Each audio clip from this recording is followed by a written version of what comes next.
அனைவருக்கும் உங்கள் வீடியாரின் அன்பான வணக்கங்கள்.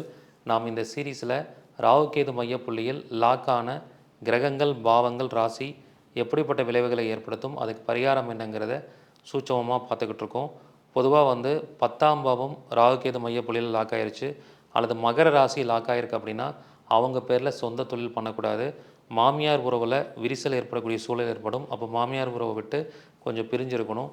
முழங்காலில் பிரச்சனை வரும், கீழே விழுந்து கால் உடையிறதுக்கான சூழல்கள் இருக்குது. இது எல்லாத்தையுமே கவனமாக நீங்கள் கையாளணும். ஸோ இதுக்கு சூட்சமமான கோயில்களுக்கு போயிட்டு வரும்போது இந்த பிரச்சனையிலேருந்து நீங்கள் கொஞ்சம் கொஞ்சமாக வெளியில் வர ஆரம்பிக்கலாம். இப்படி எல்லா ராசிகளுக்கும் சூட்சம கோயில்கள் இருக்குது. அதை பற்றி நான் வகுப்பில் தெளிவாக சொல்லிக் கொடுக்க போகிறேன். இதற்கான கட்டணம் ரூ. 500. விடிஆர் ஜாதக ஆராய்ச்சி வகுப்பு 31வது வகுப்பாக இது நடைபெற போகுது. 15/3/2025 சனிக்கிழமை இது நடைபெறும். 3 மணி நேர வகுப்பு. விருப்பம் இருக்கிறவங்க முன்பதிவு பண்ணிக்குவாங்க. ஜோதிடம் தெரியாதவர்கள் கூட இந்த வகுப்பை எளிமையாக கற்றுக்கலாம். முதல்ல ஜாயின் பண்ணக்கூடிய 300 நபர்களுக்கு மட்டுமே அனுமதி. நன்றி, வணக்கம், வாழ்க வளமுடன்.